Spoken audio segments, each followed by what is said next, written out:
Thank you. That's the right one. Perfect. Thanks. Okay.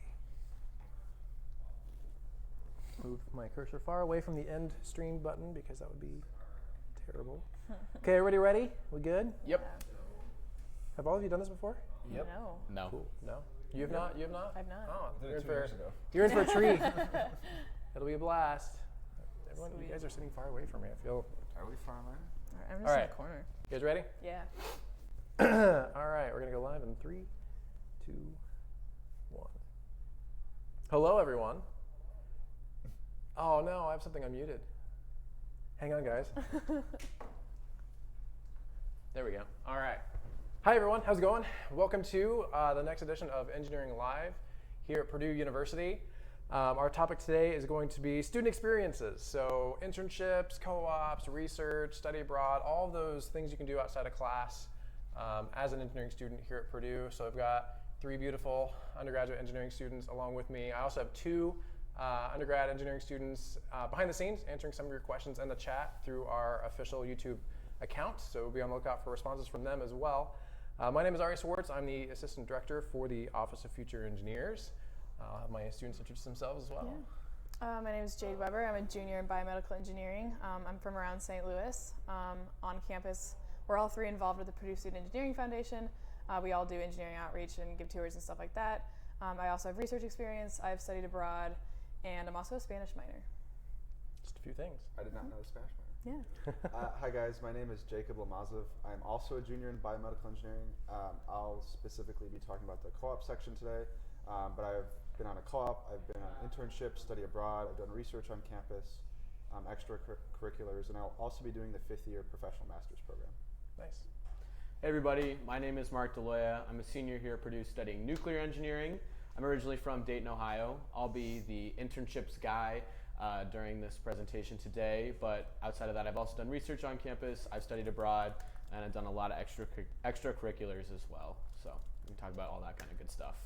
Awesome. And then if my 2 students behind the scenes want to introduce themselves as well in the chat, so you can kind of know who's also responding to your questions right in that manner as well. And Jacob, you are a junior, is that right? Sort of, junior, senior? 4th year, yeah. Okay, because I've already confused people because I have junior, or I have senior as your name. I graduate in December. Oh, okay. MS, yeah. All right, so close enough. Yeah. I'm gonna turn, wonder, all right. Just making sure everyone can hear us well. Make sure the volume is all the way up on your video too, just in case you're having trouble. So if you have any issues in the broadcast, send them in the comments. We'll try to do what we can. Technology is great, but also a challenge sometimes. At least our laptop didn't decide to do a Windows update right as we went to start broadcasting like it did for the last one. So we're already well ahead. All right, so as I mentioned, today's broadcast is all about student experiences, all of those things outside of class that you can do. We have another one that will focus on the actual student life, so the campus life, later on. So I guess, let's see, where do we want to start? I guess let's start, who's done research? All 3 of you. Okay, well let's start with that. What have you guys done and how did you get involved with it? You want to go first? Sure. I work in the biomedical engineering department, just under one of my professors. Actually, probably the first professor that I had within biomedical engineering. The professors here are also doing research on the side of teaching, and so a lot of times they are teaching on things that they're good at and things that they're doing research in, and so they can't really help but talk about their research within their classes. And so if you hear something cool, a lot of times if you're interested in it, you can just go talk to them and see if they have space for undergrads in their labs, which is what I did with one of my professors. And I work in cancer engineering and tissue engineering, working on kind of studying how breast cancer moves within the body, kind of studying on different like mini scaffolds on looking at the microenvironment of cancer. So. Wow, nice. Well, you work in the super clean room. Yeah, and I also work in the Burke Nanotechnology Center here, making these little devices. Do you remember how much that room costs us? Probably a ton, yeah. It's a couple million a year. A lot. It's the cleanest clean room in the country, so yeah, I got suited up in my hazmat suit, so it's a fun time. Yeah, so I also did research in biomedical engineering. I did it for about a semester, more of a trial period, just to see if it was something I wanted to do, which is great because professors are often very open to that, especially when you're coming in as a freshman, sophomore, if you just want to try it out. So there's no obligations there. You can also do research for pay or for credit. I personally did it for credit, but I did research in using different modalities to look at cardiovascular disease states, and it was really interesting to me. Personally, I just wanted to be more of an professional research setting rather than academic, but it's a great way to learn, especially to learn different things about your major that you wouldn't get in the traditional classroom setting. And even if you're not doing academia after you graduate, it's a great way, again, just to get exposed to everything. And I have plenty of friends who are going to industry but already have 1 or 2 publications to their name. Nice. Yeah, like Jacob said, I'm one of those people going into industry, but I've been doing research on campus all 4 years. And I've been on a couple different projects. One of them specifically within nuclear engineering. I got just how Jake was talking about. I went to my professor's office hours, talked to her about what she was researching, and she was in need of students at the time, and by the end of the conversation I was on the team. Basically what we were doing in that experiment kind of session was sending nuclear particles at metals and seeing how they reacted. So we would basically send a gamma beam at metals, and then we would take them over to Berkeley Nanotechnology Center where they have really high powered microscopes and look at how that affected their microstructure, and if that made them weaker, stronger, whatever. It really doesn't make them stronger, but if it made them weaker, how much weaker? So then we could see what kind of metals to recommend for nuclear reactor builds. Outside of nuclear engineering, I've actually done some research with the Honors College. So it's not engineering related at all, no math and science involved. Basically, I work with residents of the Lafayette community, which Lafayette is the neighboring downtown area to Purdue. And we work with urban poor populations to empower them, connect them with resources, and just help them improve their quality of life. And quite honestly, it's been one of the most impactful things I've ever been involved with. Getting to help people is a fundamental of engineering.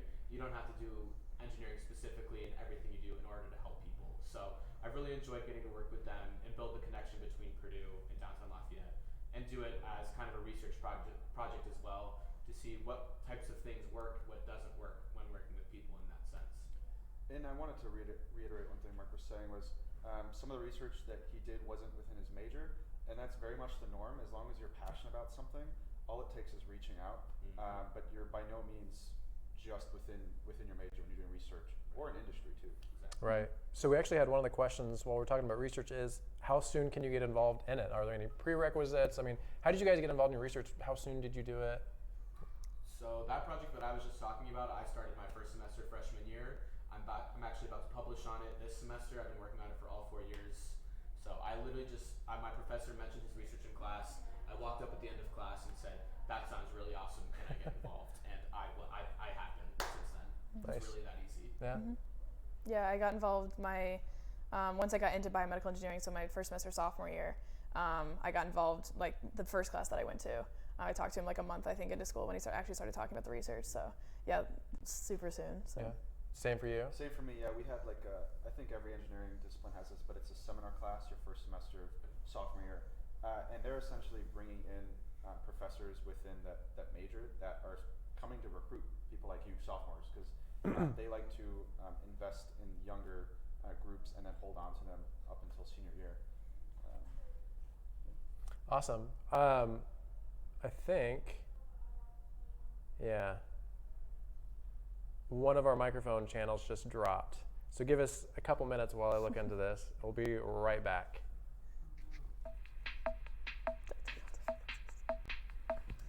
Taking a bet on Lulu. That's me. Yeah. That's always.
Hey, they're both back. Okay, Excellent. Worked? I think we're back, guys. Cool. Sorry about that. This soundboard we're using has been a little finicky the last couple times. All right, so we were talking about ways to get involved in research. There are definitely lots of ways. The way most of our students is how these three have done it, of just reaching out to the professors that are doing cool research that they're interested in. You can learn about them through your classes that they're teaching. You can also, every major in engineering has a research section on their website that lists the areas of research being done, who's doing what specific types of things. We also have things like the Research Roundtable, where it's kind of like a career fair. The professors set up tables to talk about the research, and students just show up and kind of mingle around and talk to the professors about the research they're doing and seeing if any of them kind of stick out to you. There's also the SURF program, which is Summer Undergraduate Research Fellowship. It's full-time over the summer. You'll get paid a stipend for it, as well as credit, potentially in your major, working 40 hours a week in the lab over the summer. There's also DURI, which is the Discovery Undergraduate Research Internship, which is usually part-time work, doing research in the lab. And those, if you know somebody ahead of time, you can kind of list that on your application to those programs. Or if you're not really sure, you just kind of have an interest of like certain topics, you can put that on the application and they'll pair you up with professors as well. So you don't even have to necessarily know exactly who you want to work with, it's just that you want to do research and you can apply to SURF or DURI. So lots of opportunities to get involved in research. So let's move on briefly to internships or co-op. How many of you guys have internships or co-op? All three of you. Perfect. Love it. So talk about then where you guys have worked and maybe how you went about getting those positions as well. Yeah, sure. I had more of like a research internship, and so through the research I do at Purdue within my professor's lab, there's actually a lab back home in St. Louis at Washington University at their School of Medicine. And so we like through just random connections, I got connected with a professor there who does run his own lab in the School of Medicine, and he does similar work to what I was doing here within like cancer metastasis and breast cancer research. And so I just went over spring break last year and just kind of got a tour of his lab and stuff like that. And by the end of it, he said, "I have an opening. Do you want it? Like, I won't fill it until you respond to me." And I said, "Okay, perfect." Like, and it took me a day to respond to him, and I said, "Sure, I'll take it," because he was doing some pretty cool stuff with actually a paper that I read in class like just last week was based out of the lab that I was working on this summer, which is really, really cool. Kind of came full circle. So yeah, that's what I did last summer. Did you get yours at IR? No, I didn't. But okay, so I could talk about it because I got it. Yeah, go okay. ahead. Sure. So you guys will probably hear about IR a lot and Expo a lot, and those are kind of our acronyms for the career fairs that we have. So in the third week of the fall semester, we have Industrial Roundtable, IR. And that's essentially a 2-day, 9-to-5 career fair, and it's the largest student-run career fair in the country. So we get about 400 plus global top-notch companies that come just for Purdue STEM majors. And when I say top-notch companies, I mean like the Teslas and the Microsofts and the Boeings. And you know they're actually hiring because they're here looking for internships and co-ops and full-times.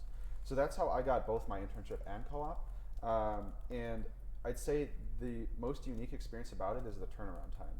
So my co-op I did with a pharmaceutical company, and I talked to their recruiter on a Tuesday, and then that Tuesday night they got back to me about scheduling an interview. The interview is scheduled for next week on site, and the professors are very much encouraging for you to skip class if you need to. And then 3 weeks later I had an offer letter in my hand. So that's a 4-week turnaround time for a 4-rotation co-op that completely changed the trajectory of college and what I wanted to do after college. You'd be hard-pressed to find that experience. I think that's really cool that Purdue offers that and the companies are willing to work with us. And the internship worked the same way. I mean, pretty much the same turnaround time. But there's the other career fair I was talking about was Expo. So that's a smaller version of IR, and it's about 200 companies. That's going to happen in the spring as well. And again, they'll hire interns, co-ops, and full-times. Yeah, and if Expo or IR doesn't work out, each individual engineering major has their own career fair that you can go to, and even beyond that, if career fairs don't work out for you, they didn't for me, you can look into some other options that Purdue provides. So we have something called the CCO here, the Career Center for Opportunities, that basically just pumps out job postings that companies send them for Purdue students specifically. CCO also works to support students prepping for those career fairs. So they hold resume reviews. I've had my resume reviewed there every semester. If you're really interview rusty or you've never done an interview before, you can actually go and they'll do a mock interview. They've got a closet for you if you don't have a suit, all that kind of good stuff. But I found my first internship through the CCO. They posted a job online, and I just applied to it. I didn't know anybody at the company. Somehow I got it. It was awesome. I was working in a nuclear power plant sort of business. We were making nuclear fuel. I decided I didn't like that, and so I did something different. My second summer, I actually worked for the government and did some counterterrorism work for them. I'm sure you can really elaborate on all of it. No, I can't say much. But basically, we were looking at how to find nuclear weapons in moving vehicles. Very cool project. But basically, I was able, with the internship route, I was able to kind of get a flavor of different industries within my major and then make the decision of what to do post-grad. So now, after I graduate, I won't be working for the government again, but I am working on some detectors that are used by the government, but just made by a private contractor. And I'll actually be doing sales for them. So they kind of need sales experts that know the technology in order to explain the product, but also people that can communicate the product, which Purdue definitely prepares you to do that. So I'm really excited to move into that role in May. So like technical sales more than just a regular sales I'm a person. sales engineer. You actually know how to engineer these solutions for the customers. Yeah, right, exactly. And I think that's actually a really interesting point. And this kind of goes back to just because you're in one area doesn't mean you need to do research in that area. Same thing for when you graduate. If you're a nuclear engineer, it doesn't mean you have to go to nuclear power plants. But what you're showing recruiters with your resume is that I have a degree from Purdue from a top engineering program, and I'm telling you that I'm an open-ended problem solver, and I can apply fundamentals to anything. So Mark can go to sales and be really successful because he's learned the fundamentals and he's learned how to communicate, right? And Jade can go to consulting if she wants because she's learned again how to communicate with people and how to take their problems and turn them into solutions. Project management as well. I mean, a lot of the skills that you learn as an engineer can translate to anything you want to do. And many of our alums end up at management levels within just a few years of graduating oftentimes. If you want to stay as an engineer for most of your career, you absolutely can, but many of them don't spend a whole lot because they're actually well trained to actually lead teams, which then usually means you become a manager of other engineers in a short amount of time. But when it comes to internships versus co-ops, they're both great opportunities, and there's a lot of opportunities each. But Purdue's co-op program is definitely, it's unique. Most co-op programs at other universities, it's just like a series of internships. You switch companies each time, but we actually have our students stay with that one single company for all 3 to 5 rotations. So they get a lot more breadth and depth of experience within that field with that company. So co-ops are really great for students that are pretty certain about what field they want to go into, especially what company what they want to go to, but at the very least what field, because they're going to get 12 to 20 months of work experience in various different aspects in that industry. Whereas internships are great if you're not really sure and you don't really want to commit to a single company right off the bat. You can do internships every summer or every different time with a different company and feel out different industries and see which one you want to go into. So they're both great opportunities. It's not that one's better than the other. They all pay very well. It's just more of where you're at in your kind of career search and what you want to do, or have no idea with what you want to do as far as which route you might pursue. And there's also opportunities to do both, especially if you do like the 3-session co-op. You might also have time to do an internship before or after that 3-session co-op. But the only thing that we ask is if you're in the middle of a co-op rotation that you don't work for anyone else until you've completed your contract with your employer, just for ethics. Actually? Yeah, we typically do. Wait, if you're like between rotations, you can't work? Well, insurance? we'd rather you didn't. We'll pretend that yours was before or after. That's fine. It also depends. Some companies are okay with it, but we just generally want you to complete your contract with your company. But obviously, it happens. I mean, it's fine. As long as you didn't share secrets. No, actually, they were different healthcare industries. Oh, there you go. All right. But one thing I did want to say about co-ops was you may have a reservation about staying with one company that for a very long period of time, but what I can say is usually from rotation to rotation, you have the choice to switch departments within the company. So even though I was specifically at a pharma company, I got to do the mechanical device design. I got to do packaging, sterility, and integrity. I got to do digital health and systems engineering, and to see some of that business side. So you can kind of think of the co-op as like a bunch of internships with the same company, but in different places. Yeah, one last thing I'll add just about work experiences in general. Jacob mentioned earlier that companies come from everywhere and opportunities are from everywhere, truly. My first internship was in Virginia. My second was in California. I'll be working in Michigan. People go all over the place. Seattle is really common, Colorado, Florida, Texas. Like people go all over the place. It's not just Indiana companies recruiting here at Purdue. It's all over the nation and worldwide. Nice. So we talked about research, we talked about internships and co-ops, and we can come back to these topics too for follow-up questions. But I just want to make sure we kind of get all of our initial topics. So I guess what's left is study abroad. Who has studied abroad? All three of you again. All right, I love it. So where guys have you been? Where have you guys been? Jacob and I both went on the same study abroad. Did you really? Yeah, to Denmark, Sweden, and Finland for a Maymester. So we didn't go for a full semester, but we did go for like 2 weeks in May, last May, to study like different like disease state modeling, whether that's in like the cardiovascular system or if it's actual like disease and populations and stuff like that. So we went with 2 professors in the biomedical engineering program, and we kind of since it was a Maymester, it's only 2 weeks. We kind of traveled around more than a typical study abroad. So we weren't just at one university, but we were at like 1, 2, 3, 4, like 5 universities, like talking to different professors and talking to different people at those universities and different students and stuff like that, to see what kind of work they're doing within the field. So I'll probably let you talk about like all the opportunities, but one thing I wanted to add about study abroad was, so one great thing about just big universities in general that you'll notice is they pull talent from every corner of the world. So I remember my freshman year, I was on the bus to class, and there was 3 conversations going on around me, one in Korean, one in Spanish, and one in French. And I thought that was an incredible environment to be in, and what other chance are you going to get for that?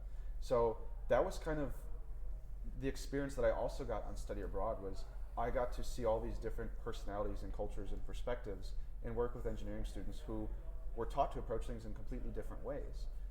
And that was valuable for me just learning wise, but also when I talk to recruiters, they want to see engineers with global engineering experience, because you're no longer going to be stuck in a lab just doing one thing alone. You're going to be connected globally.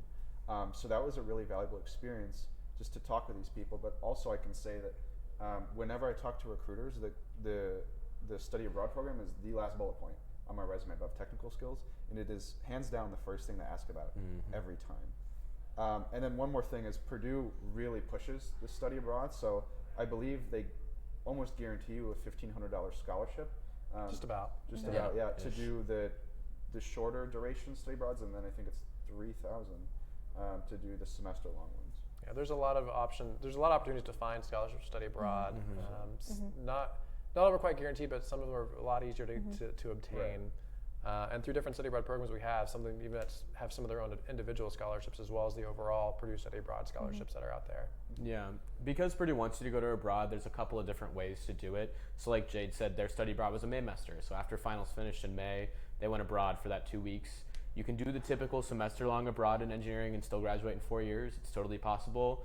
You can do spring break trips, winter break trips. You can go over the summer. The great part is if you do a semester trip, you're still paying Purdue tuition. So it literally could be cheaper if you have housing in that country that's cheaper than Purdue housing. You could be paying less to study somewhere else, which is pretty cool. Oftentimes not, but maybe. But my experience actually wasn't to take a class at all. I actually went abroad with research, the research I talked about earlier. My professor really pushed me to submit my research to this international conference, and I was like, no way will I be accepted, because I was a sophomore at the time. I ended up getting accepted, and I presented my research in Innsbruck, Austria, at an international conference. The conference was 2 days long, and Purdue flew me there for a week. So I was flown for free, my hotel was free, my meals were paid for, because I was Purdue's rep at this conference. Nice. And it was really awesome to get feedback from these international experts and be able to, represent my university in that way. It was my first time ever going abroad too, which was really cool. I also got 3 credits for it, even though I was only there for a week. Yeah, so like we said, Purdue really wants you to go to abroad. They will work with you if you want to go to a country that we don't currently have a program at. You don't have to study abroad with your major. You can do it with a different major. You just want to make sure that your credits are coming in as you need if you do still want to graduate in 4 years. Yeah. But seriously, Purdue emphasizes that global engineering because they know that that's what the industry looks for. And so they really want our students to do that. And you'll also have your academic advisor in your major to help you work around, if you want to get credit for your major, where you can go, how all that will work, or if you just not want to get credit, you just want to go abroad, they'll also work with you on when the best time to go would be and how to stay on track to graduate when you would like to graduate. Yeah, we really want you to be able to do these experiences without adding any time unnecessarily to your degree, and still graduate in 4 years if you'd like. Definitely. Yeah. I give tours for the biomedical engineering building, and I have a lot of people come in and ask about study abroad specifically. And I see a lot of times like there's this kind of a stigma that engineers can't study abroad because we have so much to do or whatever. But Purdue makes it so easy, and especially if you go within your program, you don't have to at all. But especially if your program, like if you're going through your program, they know like what your requirements are and how to work with you in that way. And at least the biomedical engineering department, they have a semester and a semester in Ireland, and so they have a lot of good connections with industry in Ireland, which is also like a really good resource just to like network and stuff like that. So I've known several students that there's a few in PSAF that have done some study abroads to Ireland, especially with like in the biomedical field. Roisin, she's a mechanical engineer, but she's interested in biomedical technologies. But ME specifically was a better major for her interests, so it also kind of shows like there's a lot of overlap between industries and fields. Definitely. And study abroad. A lot of people think of engineering as a very rigid, traditional program, and at least here at Purdue, and we have a long history of tradition, but we're also a very flexible engineering program. And the field of engineering these days, most industries will hire almost all fields of engineering, all majors.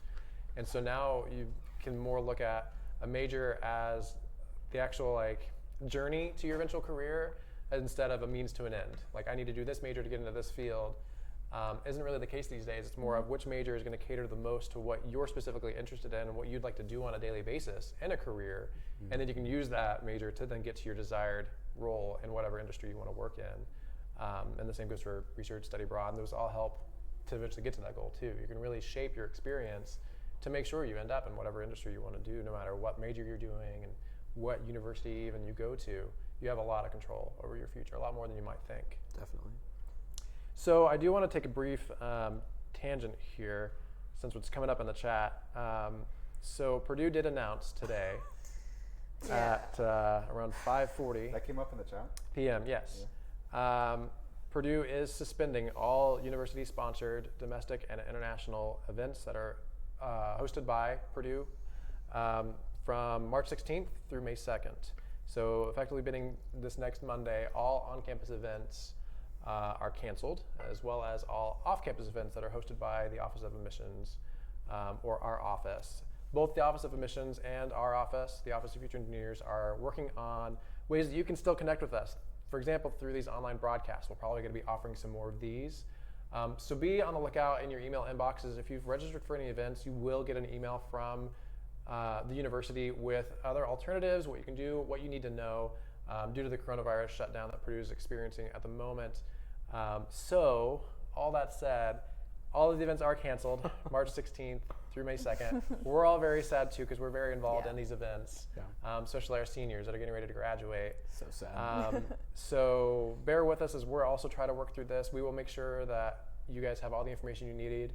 And we're going to find ways to still be able to connect with you guys, even if it's just remotely over the safety of cameras, to make sure to answer any questions you guys have about Purdue, about what you need to know as you're trying to make a decision on where you want to go. Now that visiting, and we're not the only campus that's shut down programs. There's been a lot of universities this week that have been closing their campus for events. So we want to do what we can to still help you as you're trying to make this difficult choice of where to go, despite the fact that a lot of these places are having to close down temporarily for health concerns. So if you have any questions about when you can visit, how to visit, all of that, right now the Office of Admissions is taking the lead on all of the communications for that. So we recommend reaching out to them. It's admissions@purdue.edu is their email address. I'll put their email and phone number in the chat, but they'd be the best at the moment to talk about visiting campus or alternatives for that. You're also welcome to reach out to our office too on other ways that you can learn about our programs and get some alternate ways of learning questions. We always have current students that's at least checking our email addresses over the shutdown because they're also not going to be on campus after spring break, which is next week. So they won't be answering the phone calls, but they will be answering emails. I would imagine we're still going to find a way to do that. So as I mentioned, this was announced right after business hours today. So our staff in the Office of Future Engineers are going to be meeting tomorrow to come up with a game plan on moving forward. So stay tuned for more info on that. But again, we're going to get you all the info you need, including tonight. We still have another hour and 20 minutes for this broadcast for questions you want to know right now. And yes, that does include campus tours. All the on-campus events are canceled. Producer meets are suspended. So sad. Daily visit tours are suspended. Our engineering sessions are suspended. Bear with us as we're trying to work through this and process this ourselves too. It was just announced today. All right, so back to the topics at hand. Experiential opportunities, because you will be able to study abroad. You will be able to work when you come to Purdue. Hopefully this will all be cleared up by the fall. if not even sooner. So let's go to some more of our users or our viewers' questions and see what all they would like to know. That was heavy.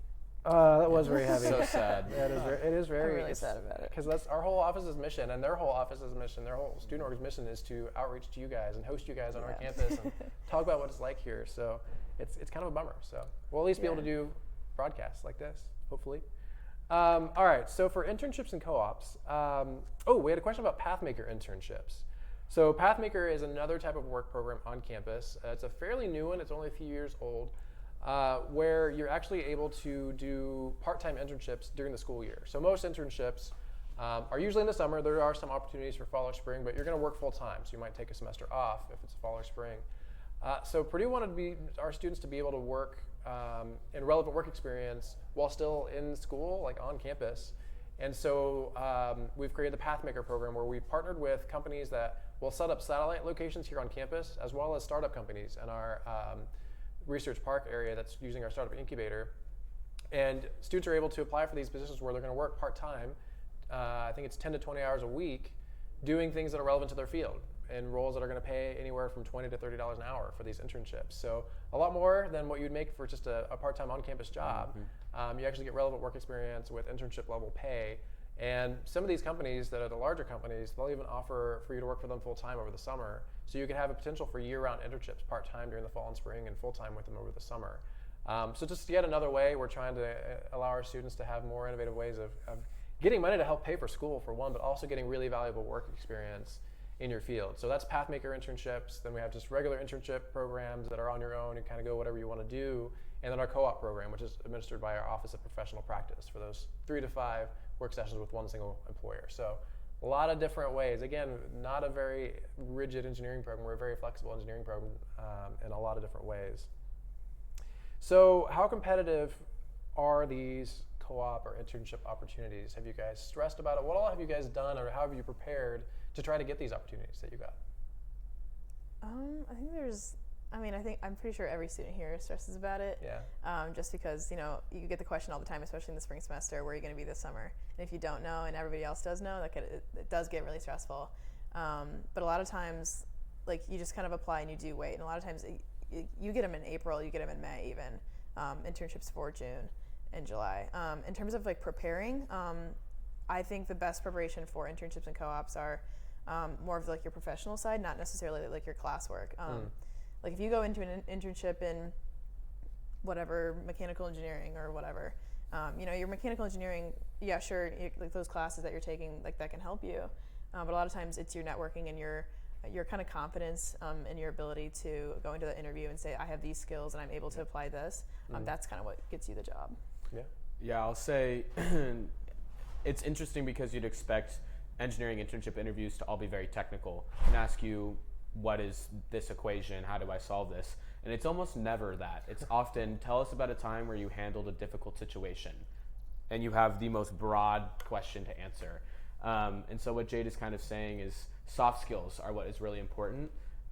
You get a lot of hard skills in class, absolutely, but soft skills are something to work on in your whole life. You got to be able to work with people, you got to be able to handle conflict, and that's what companies want.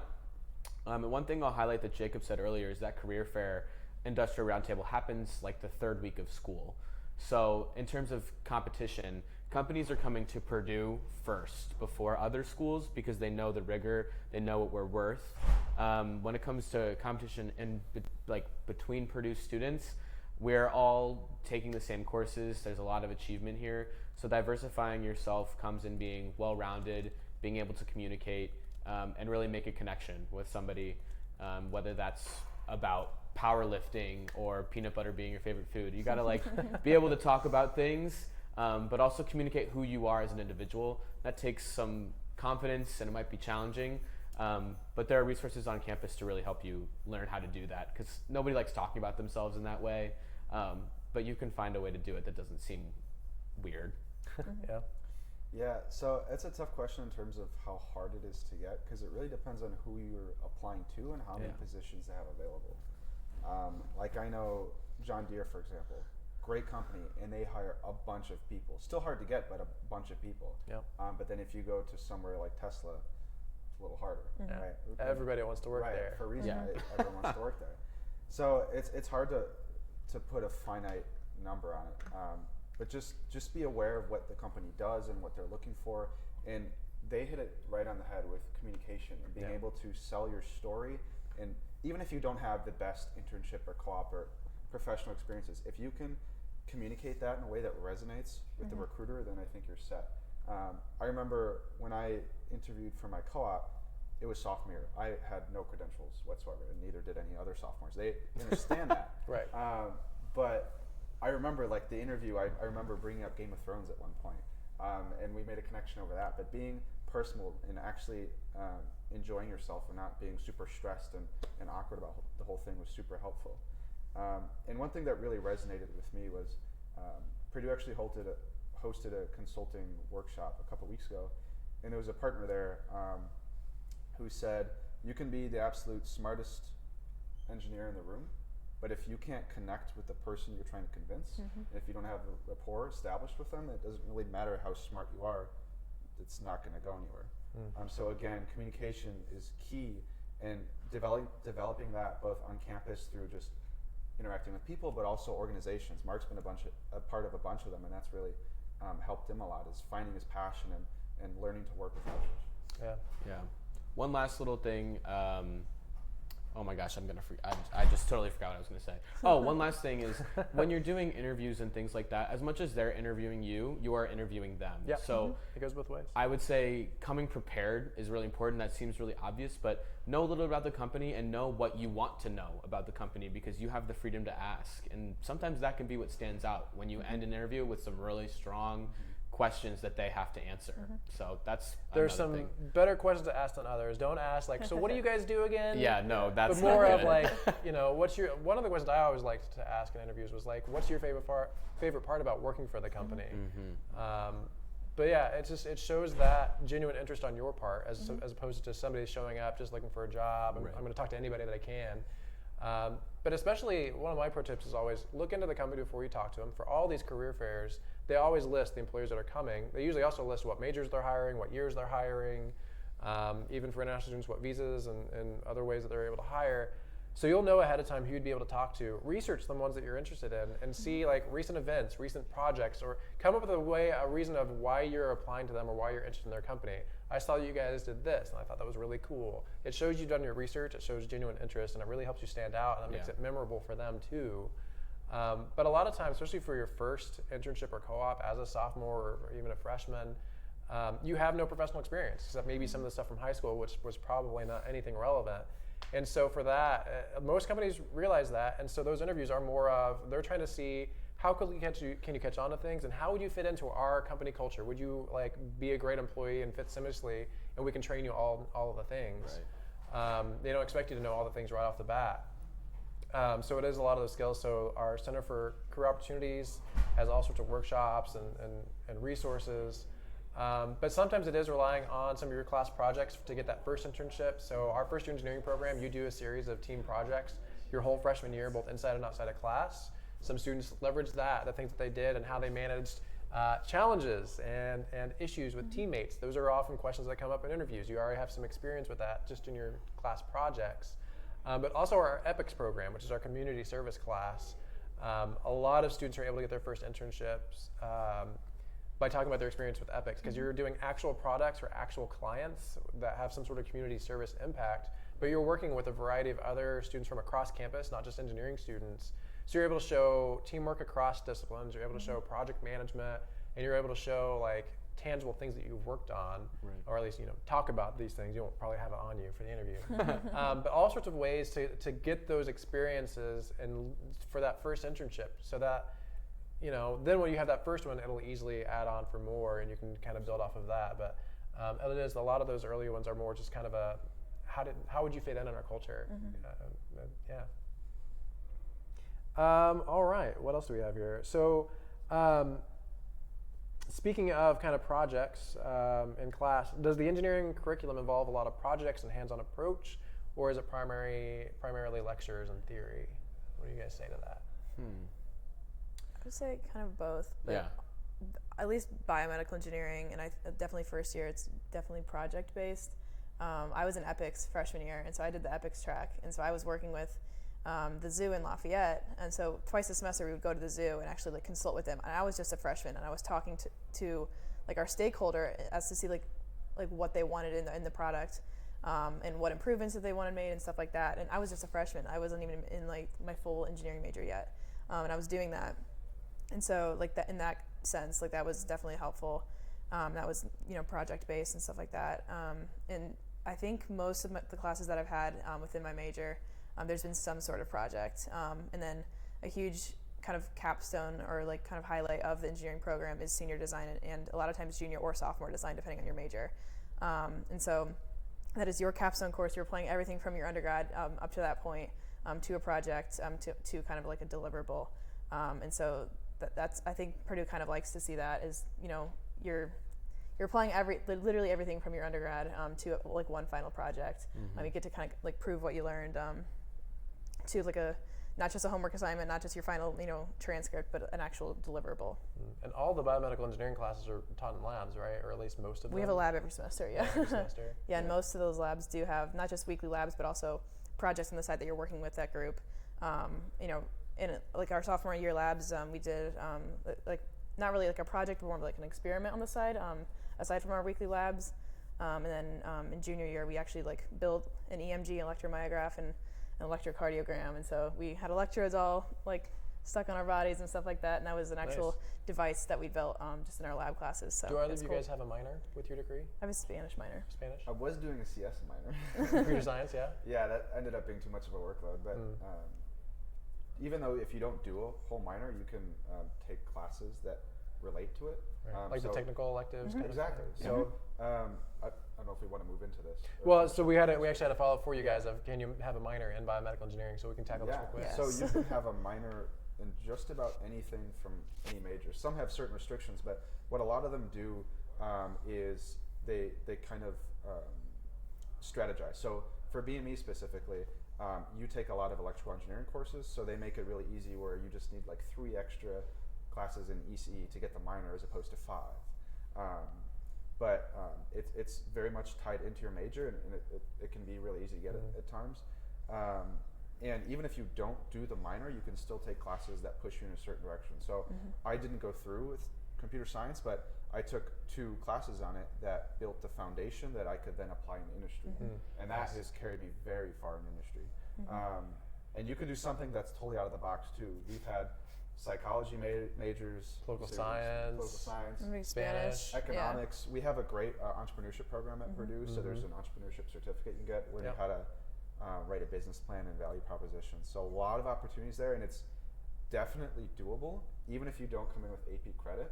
As long as you strategize early on, it's very easy to do. But if you do AP credit, I had one friend who's a senior now who did BME, and he has 3 minors in psychology, economics, and a certificate in entrepreneurship. Wow, good for him. Yeah, that's a lot. Very I would doable. say minors are very common and very doable, Yeah. even if you don't bring in credit. But if you do bring in credit from high school, that makes it even easier. Absolutely. But it's definitely not a requirement to be able to fit in a minor, no matter what engineering field you go into. So, Mark, how's it been in nuclear? Is it hands-on? Is it theory? Is it both? Yeah. Do you have a minor? I have a minor in math. Nuclear engineering is a lot of math, so it was really easy for me to tack that on. It was only a couple extra classes. But what I'll say about nuclear specifically is I would say your first year and your senior year are very project-based, and then your sophomore and junior year are where you get all of the theory. Which engineering is a lot of theory. As much as we all want to work on projects all the time, you also need to know the theory behind it. It's very important. So we do a senior design, which is our entire senior year. We start at first semester, and we conclude in April. And a great thing about our senior design and a couple of engineering majors' senior designs is they're sponsored by companies. So I am actually working with the Nuclear Regulatory Commission. They have sponsored this project for us of something that they have never had before. We're not just redoing work that they've already done. We actually had a big deliverable due. We had one due tomorrow that was going to go to the NRC National Conference that was supposed to be today through the 12th, which was canceled because of COVID-19, but our project was actually going to be presented at that conference. So we are doing real work that matters in our senior design classes, and it truly is an encapsulation of what you've done in your 4 years here. On the flip side of that, your freshman year, you are going to walk into projects like a brick wall, and it is definitely new. You'll have to do things that you've never done before. I always say this when families come, because we often get the question, like, what computer softwares do I need to know before I get here? I didn't even own a laptop before I came to Purdue, and was able to learn all the coding languages. I've done coding for all of my internships, so like Purdue teaches you all those things in a project-based way. So your freshman year is probably going to be like 6 to 7 big projects that you're going to be working on. You'll have smaller projects your sophomore and junior year, but then it's going to pick back up again with that big senior design your senior year, where you're really working with a client and they're changing their deliverables as you go. It's a real world project, and that's where you get kind of the flexibility skills to work with people. Nice. That's another thing about engineering is a lot of people think it's only theory, which is obviously critical to being an engineer. If we're going to create new things, we need to have that underlying theory and fundamentals, but we really strive for that hands-on balance as well. So it's not going to be quite 50-50 theory and hands-on necessarily, but it's going to be as close to that as we can get. So you get the best of both. Did you have something you wanted to add? I just was curious if Mark had anything to touch on with the minor. Oh yeah, the minor, yeah. Well, just because? I love math. I was a math tutor in high school. I tutored Calc 1 through 3 here at Purdue, and so I said, why not? And it wasn't that. It was 2 more classes. I only had to take 2 more classes, and I had the math minor. But you do have to take a theoretical math class in order to get that minor, and that was probably one of the most challenging courses I've ever taken. And I took it because it was just called algebra, and I was like, I know how to do algebra. But it was the entire theory of why numbers are numbers, why subtraction and addition happens, and That's pretty cool. it was really cool. My homework assignments were like 3 questions, and they took me probably 6 hours each. But it was a really cool. I walked out of it a changed man, I will say. So we've got a couple of follow-up questions while we're talking about this. Speaking of laptops, do you have any recommendations? I know like ECN kind of has some like minimum specs we'd recommend. It's just like a mid-range thing, but it's really up to you. What do you guys have for laptops? I have like Windows. Yeah. I have a Dell. I have a Dell. Yeah, my recommendation is get the cheapest thing that you can use for 4 years. Okay. Yeah. You want it to be durable. So I've got the XPS 13, which ain't cheap, but it's durable. And that's the first laptop I got when I came to Purdue. It lasted me, I think, halfway through my 2nd semester on campus, and it was already dead because I bought the cheapest one I could find. That's not a great plan. What do you have? So my laptop that I got was a little too cheap, so I had it through my junior year, and it was a Windows, and it died junior year, and then I actually just switched to Mac. So it's very easy to do either. My recommendation is at least 4 gigabytes of RAM, no matter what. You are going to have to run some programs on your laptop, so just make sure you have the memory to do that. But it's truly your personal preference. If you've been a Mac person your entire life, you don't have to change for Purdue. We'll let make you it use work Mac. when you come here. You can dual boot Windows on it. Yep. We also have what we call software remote. You can actually log into virtual machines and run the software on that, so it only uses your internet connection. So I think the official specs from our engineering IT group is like a Core i5 or whatever the AMD equivalent is, 8 gigabytes of RAM, and like 500 gigabytes or so of hard drive space. It does not have to be a lot. It doesn't have to be beefy. There's also ways to get subtle slight discounts through Purdue's IT services with Dell. We've got a partnership with them. I think Apple will give you a 3.5% off for a student. No, I think it's like 5% off a $2,000 computer. But hey, it's 5%. It's still something. So there's ways as a student to potentially get a slight discount on some of the things. But when it comes to software, don't buy any software until you start wherever you go. For Purdue, they get Office 365 Suite for free. A lot of the specialized software is free, or at least heavily reduced for our Purdue students. And then we also have our just computer labs all across campus. So any other specialized software you need, you can get through Software Remote, or you can go to one of the computer labs. So I had that crappy laptop. It didn't last very long, and I had a desktop in my room. And so that's what I used a lot of the time until I could find a replacement laptop that I spent all of my hard-earned money on. Anyway, not bitter about it 12 years later. I've also known students that have had Chromebooks. I mean, it's really up to you on what you want to do. And then for freshmen, for first-year engineering and those 2 first-year engineering courses you would take, they can actually check out laptops for you to use in class if you don't have one or you forgot one day. So we really try to work around all that as well.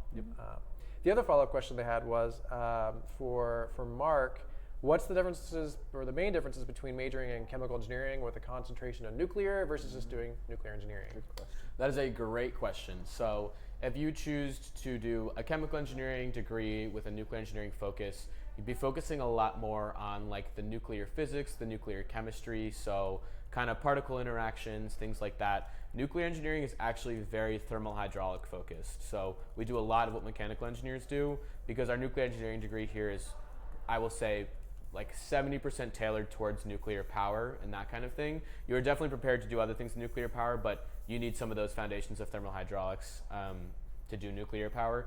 So I do a lot of heat and mass transfer, fluid flow, heat and fluids, which it's all very mechanical engineering focused. Again, that chemical engineering with a nuclear focus will be a lot more theoretical chemistry and physics, which you'll have doses of that in nuclear engineering, just not as much as if you had done chemical engineering with a nuclear focus. Nice. Good summary. All right, let's see. I know this might be out of you guys' realm, but very interested in physics and specifically in the field of quantum computing. Can Purdue Engineering put me on a track that would be able to work in that field? So I do actually know something about this. We were one of only a couple universities that Microsoft partnered with around the world to advance quantum computing. It's actually with, I can't remember if it's a materials engineering professor or a computer engineering professor. I want to say it was materials engineering, but also in partnership with our electrical and computer engineering school. So there's definitely, as with anything, there's a lot of different ways of getting involved and getting experience in specific fields. So even if you're not able to necessarily maybe minor or major in quantum computing by name, you can take classes and kind of direct your plan of study to where you can have relevant experience and the underlying themes that you need to go into that field. That's true for quantum computing. That's also true just for a lot of things in general. So that's a rather oddly specific question for you guys, but I thought I'd put that out there, that I at least know something about quantum computing and that we do have that at Purdue in some form or fashion. Does Purdue Engineering have a library? Have an engineering library? What's the name of it? That's Wilmeth Active Learning Center. That whole thing is the Engineering and Sciences Library. Do you guys have any fun stories to talk about Wilmeth or? The library in there is really quiet. It's a really good place to study. Yeah, it's also open 24 hours, which is really nice. There are a lot of spaces on campus to go study. Almost all the respective engineering buildings will have space for you to use 24 hours. Specifically, the engineering library is used by everybody, even engineers and non-engineers. They're not really separated by like who's allowed to enter unless it's your major specific building. Yeah, and they have a lot of libraries on campus too, just in general. Yeah, there's so many places to go. Yeah. What's your favorite? Favorite library? Where's your favorite place to study on campus? Oh, that's so hard. I'm biased, but like the BME building is Well, a good way over spot. there, and It's always quiet. Yeah, so the nuclear engineering building is currently under renovation, but it used to have a space for just us. Under renovation, it's being torn down. Yeah. Okay, but we're wanna being admit that put yet. in the brand new building, so There you go. renovated, whatever. It is being torn down. They just started construction. They are getting early. you're getting a brand new, well, you won't be here, but getting a brand new like nuclear materials research lab. I'm so sad. I think I'm our not office is going to be directly above it, so we'll have a nice Yeah. natural glow. Yeah, Yeah. that'll be I cool. know you love that joke. Yeah, but I think my favorite space is I go anywhere where there's windows. So HISI, which it's a health Humanities sciences, and social humanities. sciences. Humanities, social sciences, Yeah, and it's their education, yeah. library. It's always silent. The third floor is really nice. They got these huge windows. It's always where I study. I was gonna say fourth floor of HISI. Ah. Same Oh, Yeah. fourth floor Same HISI, yeah. building. Yeah. That's, like nobody knows about the other floors in HISI. Because there's actual books in a library. Yeah. Yeah. Right. Everyone avoids them. Right. Books, what are those? Yeah. Never heard of them. So HISI Libraries and Stewart Center. We also have Hicks undergraduate, also / underground library. Yeah. That used to be a library with books. They actually got rid of all of those. Now it's just an open collaborative and study space. I spent a lot of time in Yes. there too. Yeah. Yeah. They actually Many tried nights, to, they yeah. tried to close it down after we opened Wilmeth. Because we've got all the space over in Wilmeth. Yeah, We're going to good close luck. down Hicks. No, the students No. protested and they reopened it. It's still open. good so that's reason, great. yeah. For good reason. It is a great place. Yeah, definitely. So there's all sorts of little nooks and crannies all across campus. There is no shortage of places to hang out and study or meet in teams or have building maintenance going on at the same time. But So are you guys involved in bands? We've had this question I've seen pop up a couple times. None of you guys do bands? We know a few, yeah. So I'm a Purdue alum. I was very heavily involved in bands and orchestras. I said in the chat, roughly 70% of the 1,300 plus students that are in bands and orchestras are STEM. It's around 25 or 30% of the students are engineering specifically. So it's definitely very possible to do both, being an engineer student and be involved in bands and orchestras. One of my friends that was on the drumline with me in the marching band was aeronautical engineering. He was an Air Force ROTC. And in marching band all at the same time. That's insane. So he's always and still is my prime example of if he was able to do that, you can really do anything outside of your engineering classes as a student. And it's highly recommended that you do something outside of class to step away and like get the stress relief. Yes. Find your people outside of engineering as well as your people inside of engineering. They also asked about the class, the schedule for bands, and it varies. For marching band, it's 5 days a week, 2 hours a day from 3:30 to 5:30 p.m. So most of your classes are typically done by then. You'll go be in marching band for 2 hours until 5:30. Then you go and have dinner, and you still have your whole evenings to work on anything else you want to do or study or any of that. So it's not taking up your mornings, it's not taking up your nights. And then all of our other concert and jazz band ensembles and orchestras, they'll meet either 3 times a week or twice a week for 2 hours at a time, depending on the level of the ensemble. But no matter what your class schedule is, you'll be able to fit one of those ensembles into your schedule more than likely. Band students also get priority scheduling for their classes so that they can maybe schedule their classes around bands, which is a pretty crazy thought to think about when we realize we have no music majors at Purdue. Nobody's is a music student, and yet they still let our band kids have early access to try to craft their class schedule around bands. So it's one of those great things where you get awesome academics, and there's also, just with 30,000 undergrads on campus, you can get involved in anything you want to do, even if you have no interest in bands and orchestras and you're just bored right now as I'm droning on and on about it. Whatever you're interested in, you can combine that with engineering. So I mean, on that note, what are you guys doing outside of class? Obviously you're on PSEF, the student organization, but what else do you guys do outside of class? This isn't really academic or anything to do with Purdue, but I guess too with Purdue, we're all three of us are involved with intramurals just in general. Oh yeah.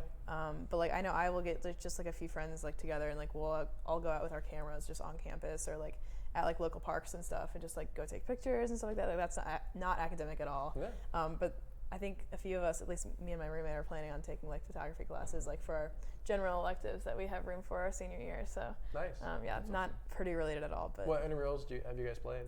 Sand volleyball is my favorite by far. This is going to be a good example of classes can be fun too. So I'm currently in bowling and golf, which I take back to back on Tuesdays and Thursdays. So there's a lot. What a hard day you have. Yeah, tough Tuesday, Thursday. I had to sprint over from golf to get to this broadcast. But, those are a lot of fun.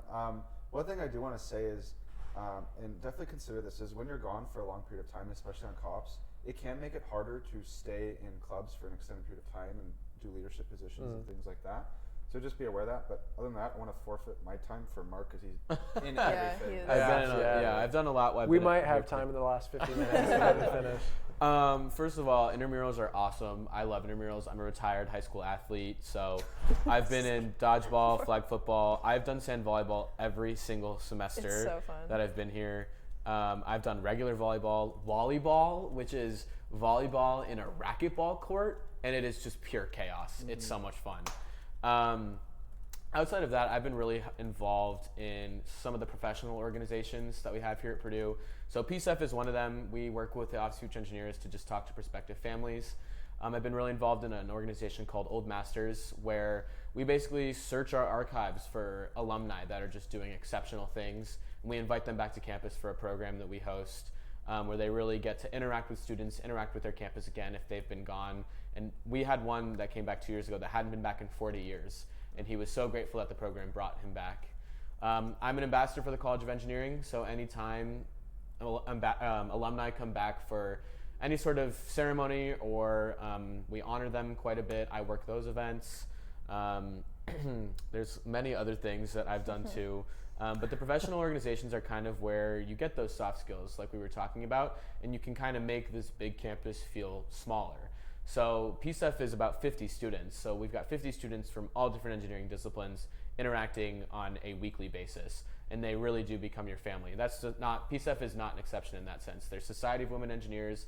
I know that they hang out all the time. Purdue Engineering Student Council, or PESC, they're another little cohort. So student organizations are a great way to really pursue your passions. Like, I would say anybody in PCEF could talk for days about how much they love talking to prospective students, because the best feeling is when a new student comes and says, "You're the reason I'm here."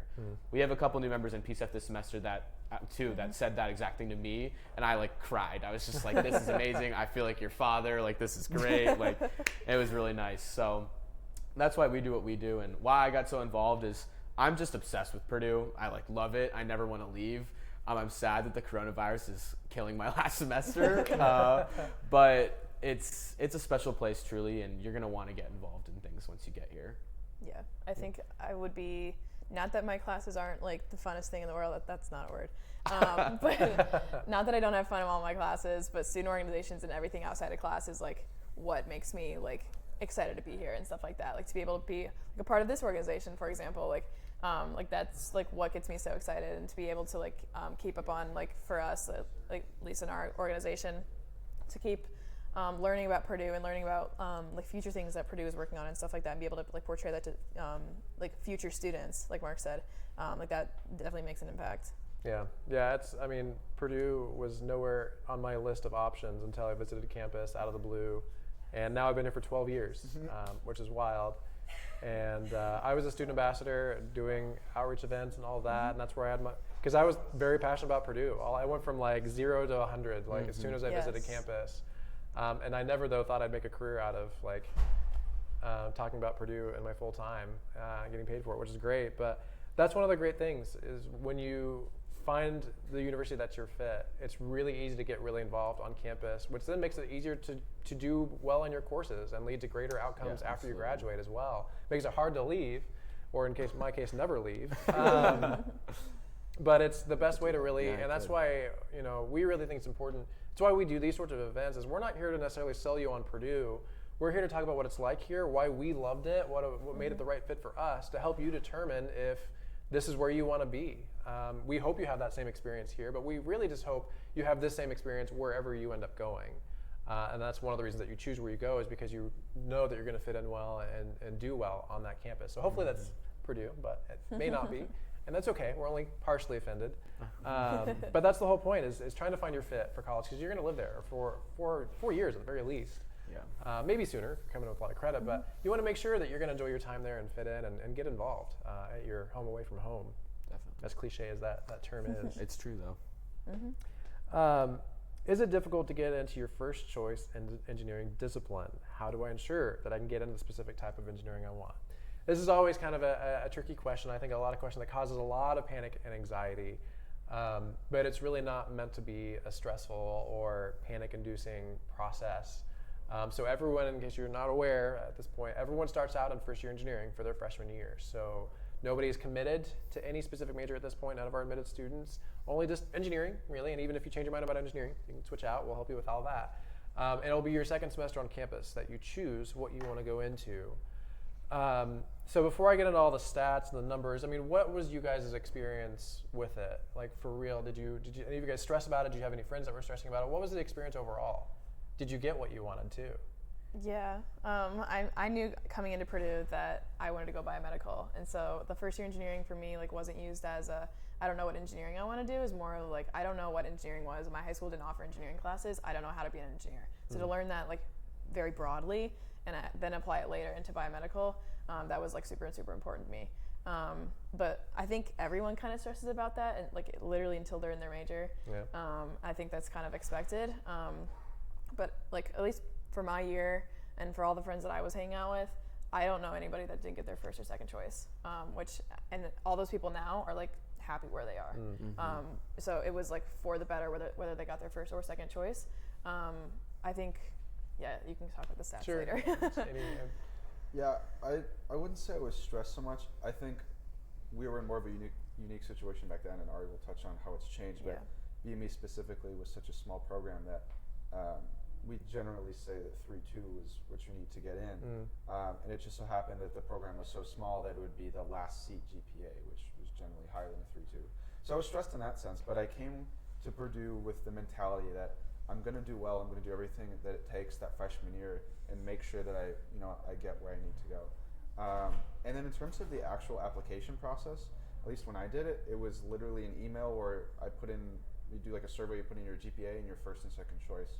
You've already applied to Purdue, you did all the hard work, you're in, you did all the essays. Yeah, there's no reapplication.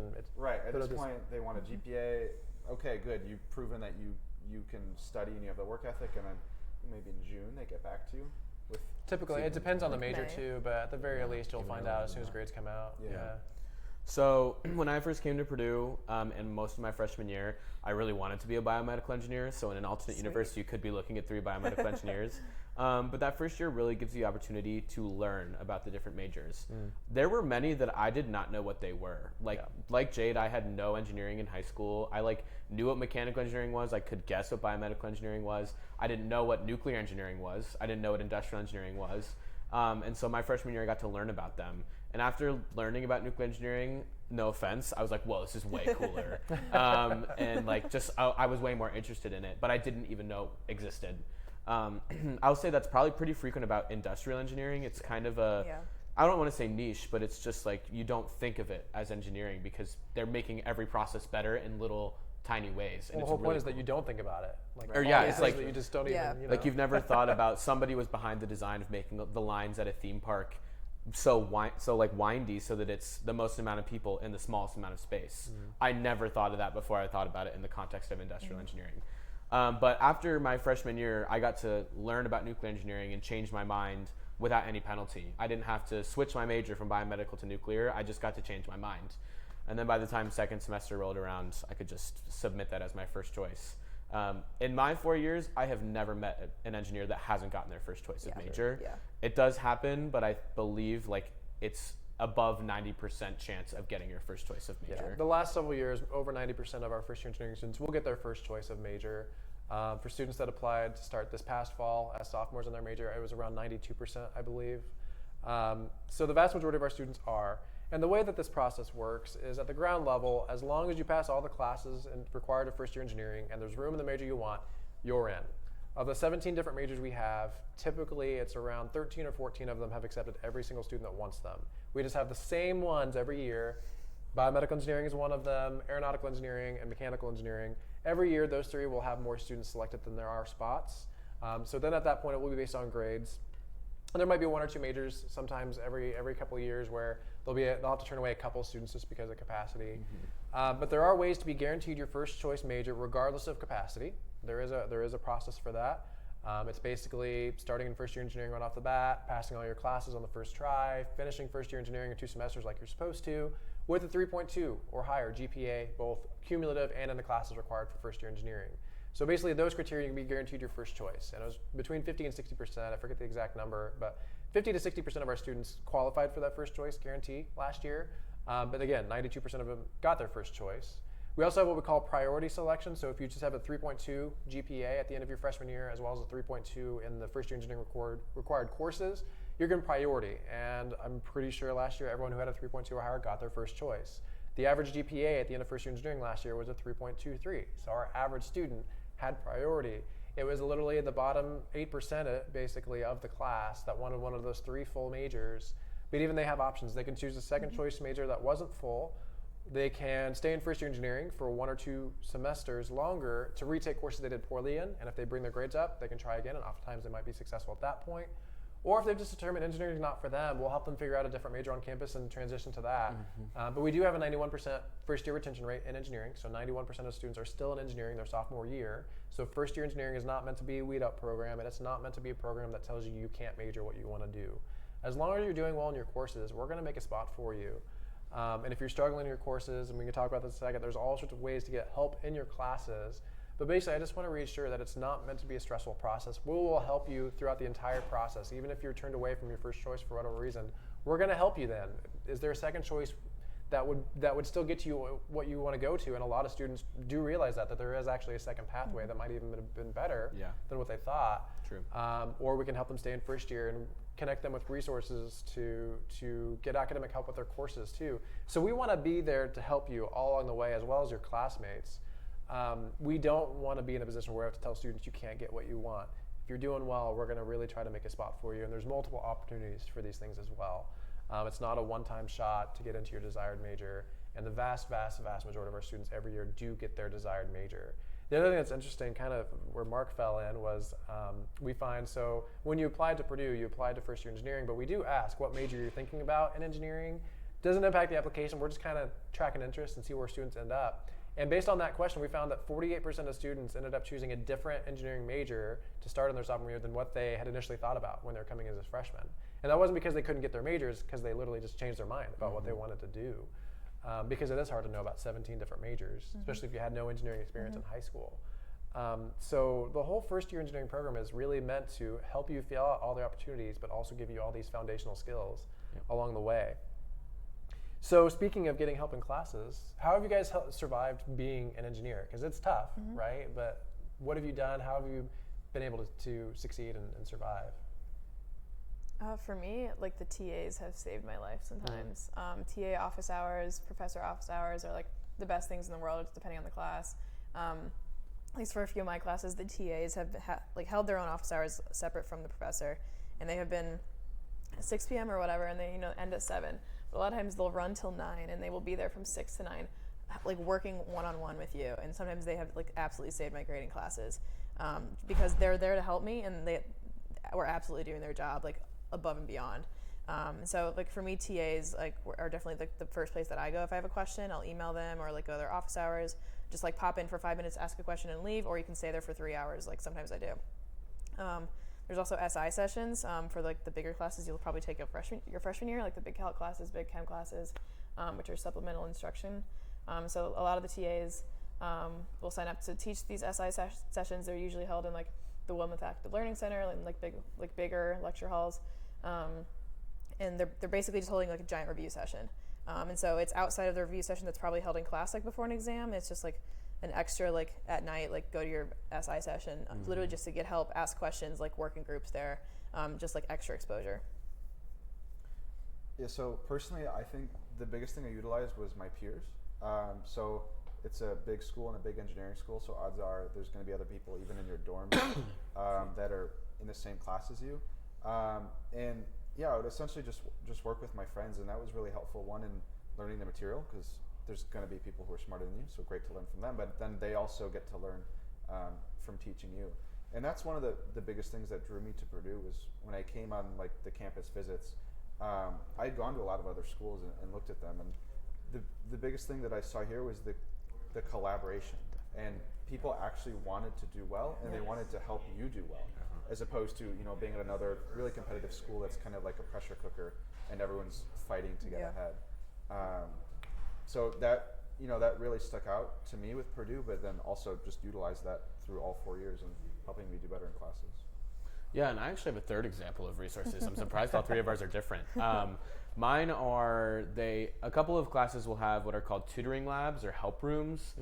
So a lot of the bigger classes will have rooms on campus that are open from 9 to 5 with a grad TA just chilling, waiting for you to come in and ask them questions. So what I used to do is literally bring my homework, and I would just sit there and do it. And when I had a question, I could walk right over, the TA would answer it, I could sit back down, I could do it again, I could ask a question, and like just get instant help. And again, those were literally open from 9 to 5. So whenever I had a break between classes, I could go there and do my work. And that is definitely the only reason I succeeded in both Thermo 1 and 2, honestly. Those are some pretty tough classes here at Purdue. And so the other thing is, in those rooms, there are people doing the same assignment. So you can talk to them, just like Jacob was saying, work with your peers. Collaborating is absolutely encouraged here in all senses. And I totally echo his sentiment about the visiting schools that were cutthroat versus feeling that collaboration here at Purdue. It's emphasized. We really do want. That was actually one of the questions from our viewers: is it collaborative here? And it absolutely is. And it's not just by happenstance, it's not just by coincidence. It's collaborative. It's the College of Engineering has really, just the way we've laid out our buildings and the way we teach our classes, even we're really trying to promote a collaborative atmosphere. So it's not even the students kind of doing this on their own too. It's we're trying to foster that and grow it even further as a university and as a academic department. We really want our students to work together because that's how it works in the workforce. Definitely. One person doesn't do everything, or not supposed to, not ideally. You're usually working with teams of people from across different experiences, different industries, different backgrounds, and you'll have that experience right here at Purdue to get used to that and learn how to mesh into a team. Right, and one thing I wanted to add was, I get the question a lot of, does Purdue have those freshman level weed out classes? And the answer is no, but the reason that people think that is the transition from high school learning to college is very different. And this is a overgeneralization, but in high school, if you're learning physics, let's say, you know the F equals ma example. So they'll give you mass and acceleration, and they'll say, find force. Very straightforward. But when you transition to college, they're not teaching you the how of how to do it, they're teaching you the why. So where did that equation come from, and where does the physics come from, and how can you take these fundamentals and apply it to things that you've never seen before? So in that way, the freshman classes can be a lot more difficult, because even if you do every single homework assignment, if you don't understand why it's assigned you and what they're getting at, it's not going to help you on the exam. So the people that we see who don't do well that freshman year don't take advantage of all the extra I was guilty of that. Yeah. It took me a while to realize. Right, and it's there, but it's on you to seek it out. No one's going to hold your hand and say, do this, do this, do this, because in industry, they're definitely not going to do that. So might as well start, when you're 18. Yeah, but certainly freshman year will at least let you know that they're there. Like Yeah. the professors will tell you. We will put it right there in front of you and say, here's how this works. Right. And so it's on you to actually utilize it. And it's amazing to me that some students will still look at this and be like, I'm good. And then struggle. I was one of those students, though, honestly, because I was always one that did everything on my own in high school. I never really needed any outside support. You realize very quickly that college is very different. This would be true probably no matter where you go, but especially in engineering, it's just a whole different ballgame. My favorite way of kind of trying to bring this across is the average GPA for incoming freshmen in high school, unweighted, is like a 3.9, just about. But then the average GPA at the end of the freshman year in first year engineering is about a 3.23. That's quite a difference, and it really shows. College is a whole different ballgame, and so you really shouldn't try to do it on your own. Again, no matter where you go, not even just if you come here, don't try to do it on your own. It's not a weakness to take advantage of these resources around you. It's actually smart, and it models the real world. You should always be relying on your coworkers and your peers, because they'll have experiences that you haven't had, and vice versa. You'll have had experiences that they don't, and you can each help each other out and fill in each other's gaps that way. Do either of you, biomedical students, do either of you plan on going into medical school by chance? I don't, but I know I a do lot. not. So Yeah, I would a say lot we of them have are. one of the questions was how successful are BME graduates getting into med school? How is it hard to achieve that 3.6 Pretty sure higher Mahara GPA? just Yeah, graduated. Mahi. I mean, she just got into med school. Yeah. So We know more than a few that Yeah. are pre-med, So yeah. successful again. So a lot of It's hard to things- know. And Right, you got to take with a caveat too. I don't know the exact statistics, and Jade might know because she's a BME tour guide, but you'll find a lot of people come in to BME wanting to do med school, and then as they go through, they realize a couple things. One is either I don't want to be a doctor, I don't want to go through all that schooling. Two, there's some really cool things in industry that I'd rather do as a biomedical engineer. And then three, they just don't have the credentials to get in. And it's hard to tell where people lie, but it's very doable. We have a lot of people that are going to med school, and it's a great major to have, BME, if med school doesn't work out, because you have so many open doors with that major. That's a good point. Yeah. I'm not sure about exact statistics about graduating pre-med, but I think 30% of BMEs, if I'm not wrong, I could be way off, but it sounds right. About 30% of BME students are pre-med. So they're all around you. I've been in groups with pre-meds and stuff like that. Not only are they kind of a great resources in themselves, just because they do think a little bit differently because they're going on a different career route than you are, but also they're all-star students. So I believe that most, if not all, get into med school. Just because they are taking a few extra classes, like organic chemistry, for example. Like BME as a program doesn't have to take it; it's kind of like sewn into other classes that we have to take, but they have to take it as a course. But they're absolute all-star students. Like for example, I'm just going to shout her out real quick. There's a junior in our class right now. She's like a basketball player here, like on the D1 like Purdue basketball women's team, and she's also, I believe, pre-med, if I'm not wrong. Leonie Boudreau? Yeah. Oh, Yeah. and he's awesome. Yeah, she's amazing, like incredible. And so a lot, like most of the time, if not all, I think that they are perfectly fine getting She's into also med doing school. sports engineering research too Yeah, in our new she's sports insane. engineering lab. I just want to shout her out real quick. She is, she's a phenomenal student, Yeah. phenomenal athlete, and all Very around. nice. Yeah, Yeah. very nice person. Other things about med school. So biomedical is not the only way to qualify for pre-med track. Through our Center for Career Opportunities, we have a pre-professional advising office. So they're like a second advisor as well as your main academic advisor in your major. So they'll help from the pre-med side as well. But biomedical engineering, our biological engineering program, I believe our chemical engineering program can also can easily mesh with it. We also, through interdisciplinary engineering studies, we have a pre-medical engineering studies track underneath that major. And so interdisciplinary engineering is all about fusing engineering concepts with non-engineering fields for those that need some engineering background, but they're not necessarily going to be a practicing engineer. A perfect example of that would be somebody who wants to go to med school, but with like kind of an engineering background or interest with it. So you can do that through interdisciplinary engineering, biomedical, biological, chemical engineering, and I'm sure I'm still forgetting at least one other one that it would dovetail well with, but lots of opportunities to get into med school for those that are interested in that. We also have like pre-law as well. We've had several students that'll do engineering and they'll go into patent law around the field of engineering. It can really help to litigate patent issues when you know the actual technologies behind some of these cases. So there's opportunities for that as well. And again, you've got the pre-professional advisor as well as your academic advisor to help you with both sides of those things in tandem. So another question. Talking about bringing in credits. So we were talking a little bit about like bringing AP or International Baccalaureate. Does it save you money? Not necessarily. So we have a flat rate tuition. If you're enrolled in 9 credits or more during the fall or spring, it's just the same amount of tuition. So taking off one class isn't going to necessarily save you money unless you're able to shave off a whole semester, in which case you'd be saving money in that regard. But it certainly makes your plan of study more flexible and makes it maybe a little bit less hefty at the end of like senior year or junior year, but also brings in opportunities to add on extra minors and those sorts of things. But how about when it comes to if I'm bringing in credit, should I take it? Should I move on to the next class? Should I retake courses? What do you guys think about that? I think personally, so I was able to like get credit for Calc 1 in high school, and I took Calc 1 in high school. I didn't take Calc 1 and 2.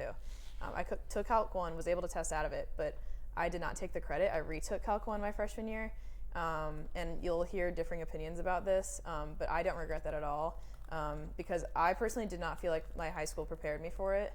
And so I wanted to take it again at the Purdue level and like see what they were actually expecting out of like Calc 1 knowledge. And so I don't regret that at all. I did take Spanish credit, and that was able to like, I tested right into the first class that I needed for my minor, so I only needed 5 classes for the minor. So that was like really cool. But I think if, you don't really know until you're in like a calc class here at Purdue, whether you're ready or not. And so I always tell like incoming students, if you're unsure, there are practice exam archives online. If you go into Calc 1, Calc 2, Calc 3, whatever, Calc 3 at Purdue, Google it. There are practice exams like literally back to 1997, and their solutions, answers, everything. Take an exam, and if you get 70% or higher, I think you're good. That's what I always tell people. Yeah, those are also great when you're actually in the class too, and you're getting ready for absolutely. the exams. All the past exams are online, which is great. Absolutely. Yeah, and just to echo off that, it's tough to, like we were saying, the transition from high school to college and the learning atmosphere is different. So just because you got a 5 on an AP exam in high school does not mean you'll get an A in college. And like I know calculus specifically, I went right into Calc 3, but the biggest wake-up call to me was my high school never taught 3-dimensional vector calculus, which is like all Purdue does. Yeah. And those first 4 weeks were a rude awakening. It was tough. But you'll hear, again, a lot of different things about AP credit and different opinions. It depends who you ask. But the biggest thing that I always tell prospective families is, I'll give you an example. So if I take all my AP credit in Calc, so Calc 1, Calc 2, and I come in Calc 3, and I get a B in Calc 3, but let's say Jade is also trying to get into BME, let's say, and she comes in Calc 1 and gets an A. The A in Calc 1 factors in more favorably to her GPA than a B in Calc 3. So it might help her odds with getting in. Granted, if I do well in all my other classes, that shouldn't be a problem, but that's something I want you guys to consider. It's just important. And it also depends on the classes. Like, let's say something like communications. If you're really good at communications and you're confident you can get an A, don't test out of that. Don't take, I don't think it's credit, I think it's testing out, but don't test out of it, because then you can guarantee yourself that A, actually learn, and that can help you boost your GPA to get in the sophomore major of choice. Yeah. I mean, so anything outside of science and math, if you want the easy grade, if you want the grade padding, you can do that. But keep in mind, though, part of the criteria for choosing your major in engineering is both your cumulative GPA, which looks at all of it, obviously, but also we look at the grades in only the classes required for first year engineering. So the communications class and the English class count, but any other electives outside of that wouldn't count towards that metric. So we actually do that on purpose, so you can't just pad all of your GPA through easier courses. Mark, you were going to say? Yeah, I want to say one thing. If you come in with 0 AP credits, you are still geared to graduate in 4 years. Yeah. So don't worry about that, and take that with a grain of salt as I tell this story. I came in with 60 credits. I went to a huge high school, was able to take a lot of AP classes, and I took all of those except for one. I retook the physics course here because I was like, I got a 5 on the AP? No way. I did not believe that because I truly did not know what I was doing on the exam. So I retook the class and thought I was going to know what was up because I took 3 years of physics in high school. And I remember getting the first exam back and I got a D. And I called my mom, I was crying. I said, I'm withdrawing from Purdue. I can't do this. I don't want to do this anymore. But it was just like Jacob was saying. It was a different structure. I was in a lecture hall of 250 people versus a classroom of 14. And it's a different ball game. And you got to get to those resources so that they can help. And if you do come in with a ton of credit, you're not going to be bored in the first year engineering program. I started in like the next level of a lot of classes and was able to shift things forward. You can't start your next discipline, but you can shift math classes or physics classes forward still. And that's given me a lot of space to play around with what courses I've been taking.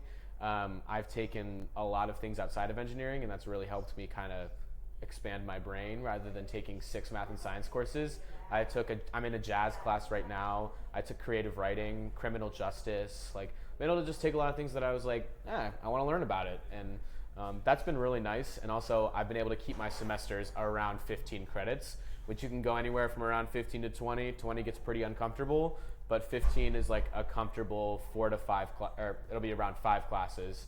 And that's just helped me kind of chunk it that way. Well, that's really impressive as a nuclear engineer because you guys have the highest credits required to graduate. It's not by a lot, but it's still higher than all the it's other like engineering 12 ones. more or something than other. Yeah, We're at 136, I think. Yeah, but I've been able to take 12 credits my senior year, both semesters, where other students are in like 18. So that's helped me, but again, it's totally doable to do it without any credit. Right.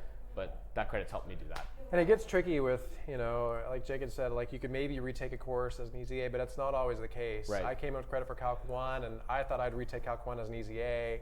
It was not. I got a C on my first exam in Calc, and I took Calc in high school. Yeah. But it was a very different format. It's multiple choice with no partial credit, so simple mistakes, you lose some of your grade.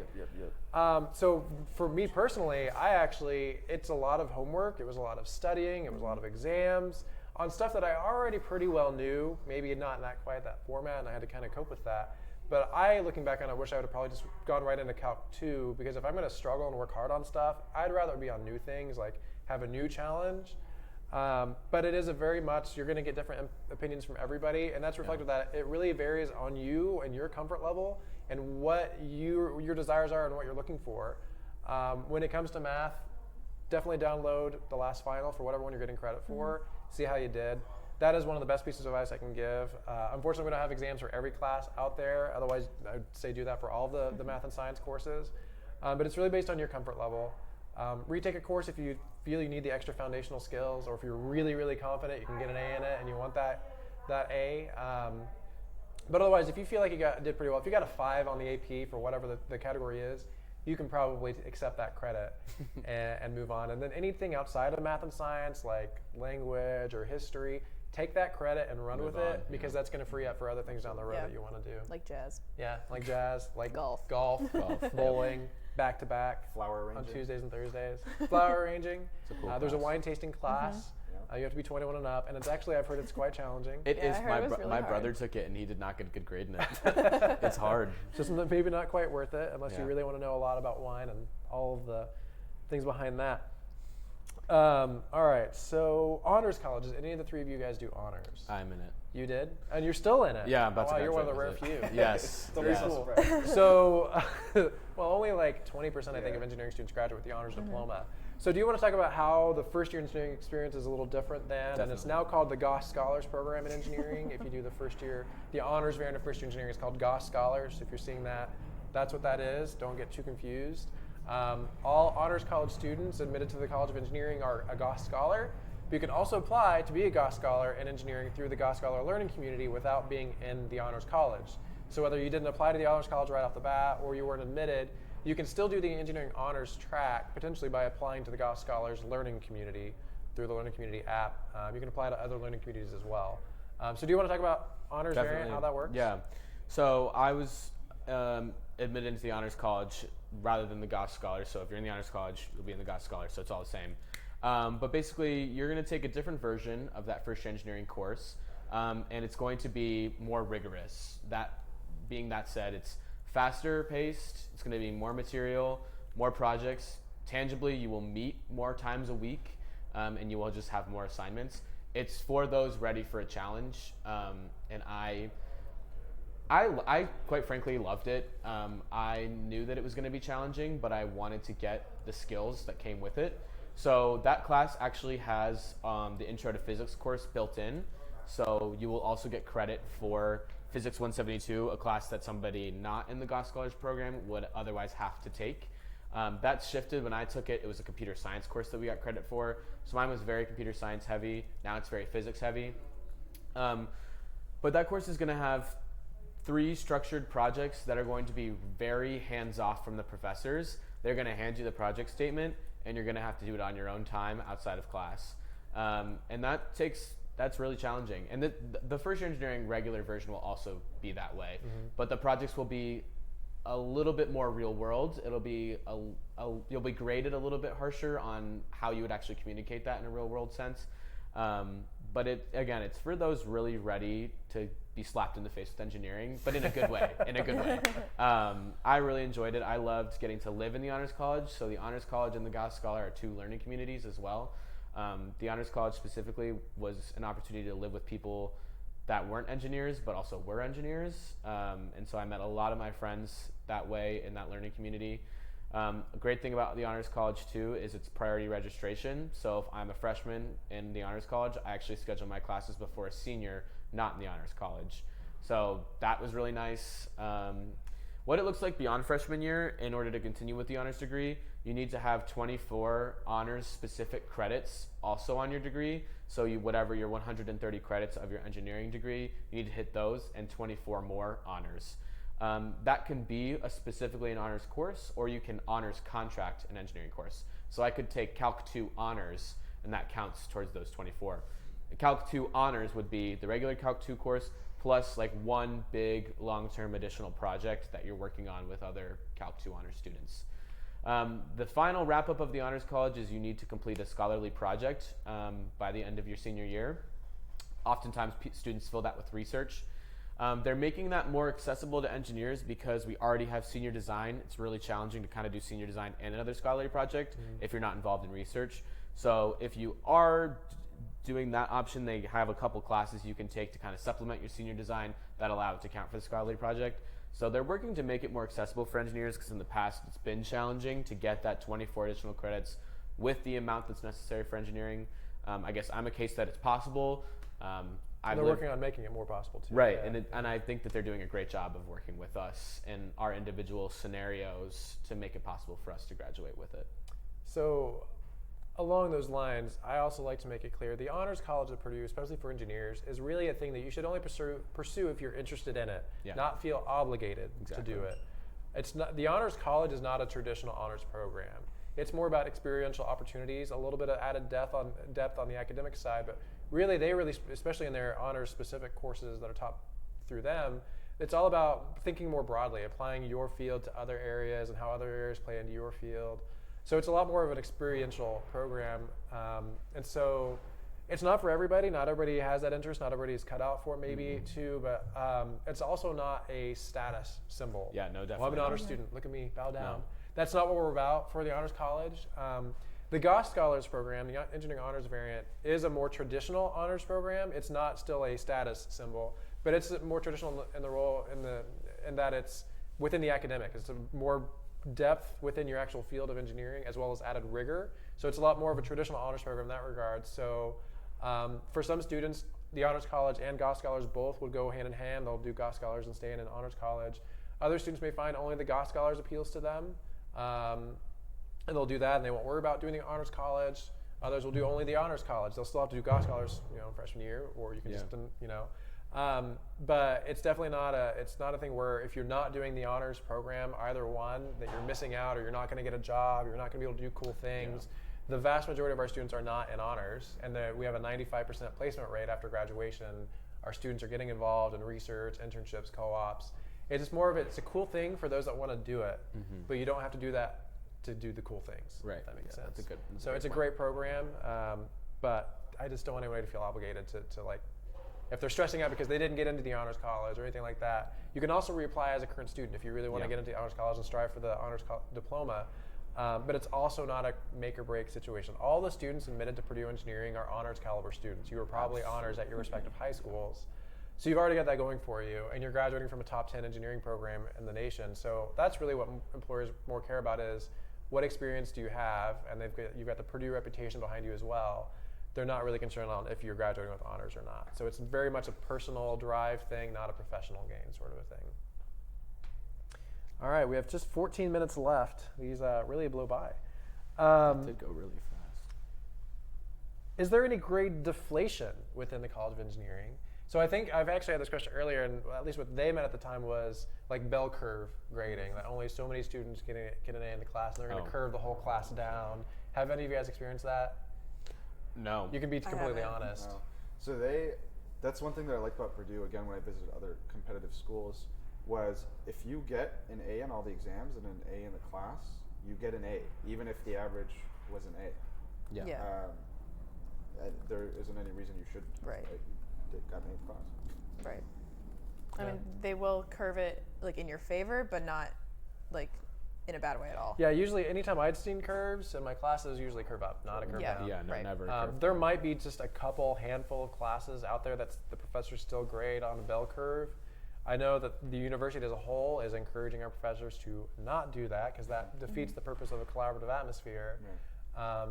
But then with some tenured professors, we can't always tell them what to do. We can only encourage them. But it is definitely a rarity. If you will ever experience it, it might be one class out of all of the ones that you would take. It's definitely not something that we really stand behind or encourage. I guess that's not fair to you. We want all our students are going to be able to get the grades that they earned. That way. The most common way that I see a course curved is like at the beginning of the semester, a professor will say, okay, a 90 to 100 is an A, and then that might widen. So he'll say an 87 to 100 now is an A, or an 84 to 100 is now an A and the B, and vice versa. That's how most of my classes operate, and he or she makes that decision at the end of the semester. And is usually not always communicated, but if you stay like up there, like you have a good shot of the curve working in your favor. I've never had a curve work against me. Yeah, there's been times where like Blackboard is how we like view all our grades, where I'm like convinced I'm going to get a B in the class, and I log in at the end, and they don't tell me, they don't tell us anything about like it's an A minus. Like, okay, I'll take it. That's fantastic. And a lot of times professors will tell you that this class is not curved. I don't curve it. Like this is an A, this is a B. Like that's that. And then everybody bombs the final, and then they are like forced to curve it. Like, and so they will curve to your benefit. Yeah. I always recommend, because this is most of my classes, they usually in the syllabus that you get for the class, they say this many points between this many to this many is a D, this many to this many is a C, this many. I always just would try to strive for my target grade, and then that way if there was a curve, it was up, it'd be even better than I expected.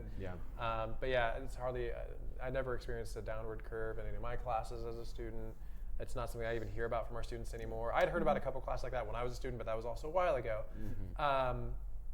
So it's just, don't worry about that. Now, as far as overall grade inflation of like our average grades across the university going up over the years, that is a common trend at a lot of universities out there.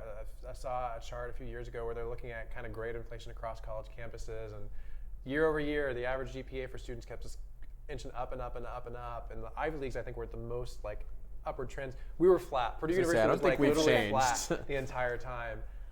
We don't hand out A's just willy-nilly. You will earn them. You will get them in your time here, but you have to earn them. We're not just giving participation trophies to everybody that shows up most of the time. most of the time. Now I will say going to your professor's office hours might sometimes get you some pity points. Bingo. Good point.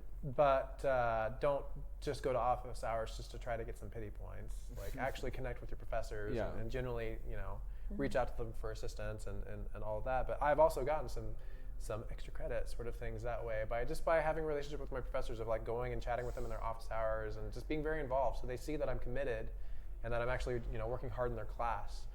Which puts you in a very different light in their mind as they're doing your grades. They're also the ones making your tests, so why not talk to them? Because especially if they're like, well, you might want to study chapter 5 again. Yes. Yeah. Just putting that out there, that might be a good indication that, hey, maybe that's going to be on the test. You might want to look at that. So all sorts of advantages to talking to your professors, which you can do as an engineering student as well. I know we're a large engineering program, but I think we're sitting around a 20 to 21 to 1 student to faculty ratio in engineering, so 20 students or so on average to every professor in engineering. So even going into really large majors like Mark's with 92 students. No, like mechanical engineering with around 1,200 students. You can still get to know all your major professors on the face-to-face basis. Whereas I'm sure Mark knows all of his professors on a face-to-face basis. I do. Yeah. What I think it is, it's like right around 90 students in nuclear? Yeah, 93, I think. Nice. In total, or just per year? That's it? No, total. Total? Yeah. We'll hit triple digits one day. After you're gone. Yeah, we have one of the biggest classes, so probably not soon. Well, they are getting the new research facility in the new building. Yeah. I bet that will draw That'll more probably of the help. crowd. Yeah.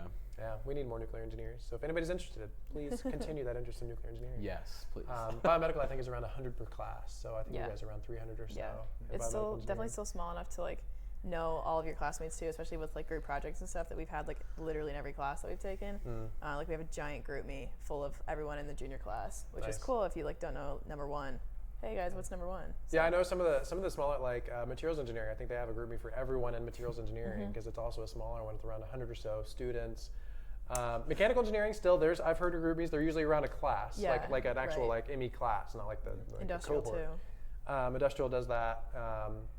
So again, just going into a larger have a major Google doesn't mean you're not Drive. going to know anybody too. Google Drive. Yeah, we have like a Google Drive folder that we all share. Not that we don't upload our assignments or anything, but a lot of times like if we find textbooks online, we'll like share them there or nice. like other information and stuff that we want to pass between all. And all goes again to 30 of us. that collaborative nature too. Like the upperclassmen are willing to help out the underclassmen. Absolutely. Yeah, no, that's true. Yeah. Especially when it comes to like, I need a textbook. I don't have one. I have Do a you big spare one? bin of everything that I've done in my career here in nuclear engineering that I'm about to hand off to, we all have a Jake. friend that's a freshman about to go into nuclear engineering, so I'm about to pass the torch to him. Nice. All right, so we've got 7 minutes left. We'll do one more question, then we'll kind of wrap up on our end as well. Let's see. There's a lot to choose from. Wow.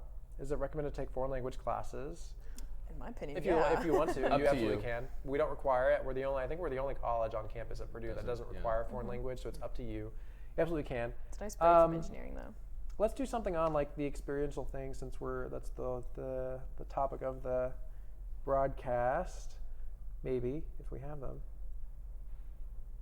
There are a lot of questions. Thank you for your questions. I'm sorry we can't get through all of them. We're trying our best. All right. We talked about collaboration. Systems engineering, that would fall under probably industrial engineering. This is a really quick answer to that one. Double majoring. Oh man, we could spend like 20 minutes on that conversation. We've talked a lot on tonight about the flexibility of our engineering programs. Minors are very accomplishable. There's built-in technical electives into all of our engineering fields.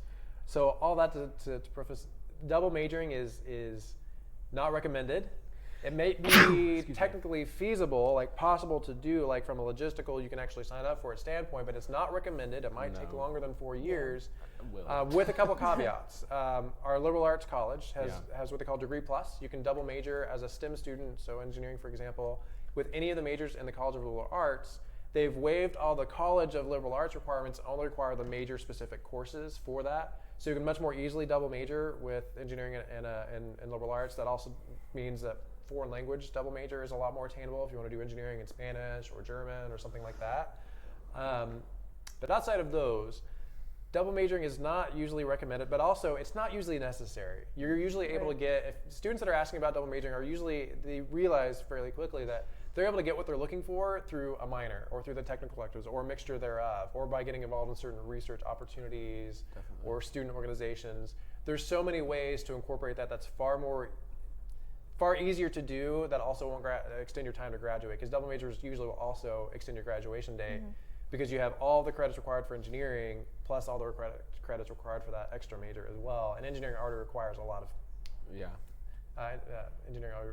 credits. So I don't recommend double majoring. It's definitely something you can really push through if you really want to, but look into alternative pathways, and you can reach out to our office and the different majors to get more perspective. But I almost guarantee you will find another way of doing that without having to resort to a double major. So in our last few minutes, I just want to kind of talk about, we've had this question come up of like, why Purdue? This is something that I always like to end on, especially since I usually have different panelists for each of the broadcasts. What was it for you guys that made it clear that Purdue is the place for you? Were there other universities as well that you were really almost equally torn between, and what led you to Purdue? What was your experience with that, and what advice would you have for our viewers? I personally, I think I said this earlier, I didn't take any engineering classes in high school. I didn't know how to be an engineer. I didn't know how to think like an engineer. And so I was looking at kind of Michigan, but I never visited their campus or anything, because I visited Purdue and I said this is it. And I was kind of looking at University of Kentucky, but their kind of biomedical program wasn't really for me. And so the first year engineering program was definitely attractive to me, because I didn't know how to think like an engineer, and I knew that Purdue was going to teach me how to think and not just how to do. They were teaching me the whys and the hows, like Jacob was saying earlier. And also, most of the professors in the first year engineering program and your first year engineering classes, they have degrees in engineering education, and so as you're learning from them on how to be an engineer, they're also learning from you. And so I knew that the education that I was getting in fall 2017 and spring 2018, my freshman year, that was the best education at that time. It was better than the year before and the year before that, because they're constantly learning on how to better teach engineers. So I knew I was going to get the best of my education, and also the endless opportunities here. There are 400 student orgs. It's ridiculous how much I can get involved in research, whatever you really want. And I also, Big Ten sports is also a plus. So I knew I was getting the best of, honestly, everything I wanted out of a college experience. So. Yeah. So for me, it was, unfortunately for people who are going to visit, was like being on campus and actually seeing the environment and atmosphere. And I touched on this a lot before, of the collaboration. Yeah, Sure. We'll go with it. Yeah, yeah, and, sure. And the community feel. And I toured a bunch of other colleges, but when I came here, I got that perspective that people didn't just want to be there for the engineering. They wanted to be there because they actually enjoyed the school, and that's more important than you'd think when you have to spend 4 years there, right? Mm-hmm. So that really stuck out to me. And I remember, just a funny story was on that tour, we passed someone who was in a morph suit. So a morph suit is just like a onesie that covers everything, and it's one color. And this person was literally just in a morph suit with like a speaker and a sign that said "Smile, it's Friday," and they were just dancing across like the entirety of campus for no other reason than to make you smile. And then coming back, and then 4 years later now, it's now like a whole group of different morph suit colors, and now they have guys and girls in it, and it's a whole thing. But that atmosphere, like people just want to be here and really enjoy it. That was huge for me. And even when I was in study abroad, I remember sitting in the airport in Copenhagen waiting for a connecting flight, and I was wearing a Purdue shirt, and I had 2 different people say boiler up to me. Like the fact that, they're probably alumni and have graduated a long time ago, but are still so proud of their school, and that's something that sticks with them their entire lives. I think that's huge. And Purdue wasn't the cheapest option for me, and I'm paying for college, but that was enough where I decided I'd rather pay more, right? Because there's this incredible experience that sticks with me for my entire life. Yeah, when I was doing the college search, my older brother was a student at Purdue and could not stop talking about how much he loved it. And for that reason, I was like, I'm not going to Purdue. Gotta do something different. So my top choices when I was choosing schools was Princeton and Vanderbilt. And as I was thinking, and as he kept talking to me, when you think of Purdue, the next question is engineer. Like, if you go to Purdue, are you an engineer? And that reputation really holds in industry. People are really proud to have graduated from Purdue. I'm going to be really proud when I graduate from Purdue. and they look to help the Purdue students. Mm. So my second internship and my full-time job have come from Purdue alumni contacting me with their job opening and getting me routed in, and that was just incredible. That was amazing. And while the other schools have rapport, the engineering reputation of Purdue really sells itself. Your degree is going to sell itself when you graduate from here. If job security is what you're worried about, the prestige is here too. You're going to be taking challenging classes. You are among the best of the best in this field. And I, in addition to all of that, wanted to be choosing a place that I wanted to live for the next 4 years. And Purdue is a great place to live. West Lafayette, Indiana may be not among a bunch of things, but it's very close to Indianapolis, very close to Chicago, and anything going on in West Lafayette is Purdue centric. So it's all about you. And I just have loved this place so much in my time. I would not ever change a thing. It's been amazing. Yeah, I loved Purdue's campus, how small and tight-knit it is. I like to say the city goes around the campus doesn't go around the city. And that's something that I was looking for in university, to get that actual college atmosphere. This is our campus, this is our family. And so Purdue immediately checked that box. And we like to say that we're really close to Indianapolis and Chicago, but honestly, I hardly ever left campus as a student. That's true. I know. Not to freak out the parents. I still went home, but there's just so much to do here on campus. Yeah. I never even made it really across the river into Lafayette, which is a separate city to West Lafayette. As a student, I now live over there, and I'm kind of glad the students don't come over. It's pave it away. But I never even went just across the river, which is literally right next to the movie theater. Just because there's just so many things to do here on campus, not even just class-wise, but just getting involved in things. If you're bored on campus, it's because you're not looking hard enough, and you don't even have to look that hard to find things to do. There's always stuff going on, no matter what time of day. Yeah. So for me, it was the campus. It was obviously the academics and the reputation, and then also personally for me, it was the bands and orchestras department. I'm a huge band nerd, big time. Did it all my entire time as a student, and being able to do academics and band at the same time was really important to me. And Purdue was able to fill that just perfectly, more than perfectly. My favorite times at Purdue were really through bands and orchestras. So just all of those things were made it right for us. So as you move forward, think about the same things. What are you looking to do outside of class? Because there's more to college than just your classes. You're going to be living there. You want to make sure that you're going to feel like you fit in, that you want to live there. I know this may be difficult now that you may not be able to visit our campus. So again, we're going to try to find ways to still make that a thing if you haven't been able to visit campus yet. So keep in touch. Keep monitoring your emails for emails from Purdue and from our office. We'll also probably try to put out some updates on our social media accounts for Office of Future Engineers. You can go to our website, purdue.edu/future engineers. And we'll try to get as much information to you as we can, both as far as how you might be able to visit, as well as just any information you guys want to learn from now and until May 1st. There will be several more Engineering Live broadcasts as well. The next one will be on March 31st at the same time, 7 to 9 p.m. Eastern. We're going to focus, I believe, on Parents? I think it's it is. We're going to focus on the parents. So students, you're not invited unless you really want to come.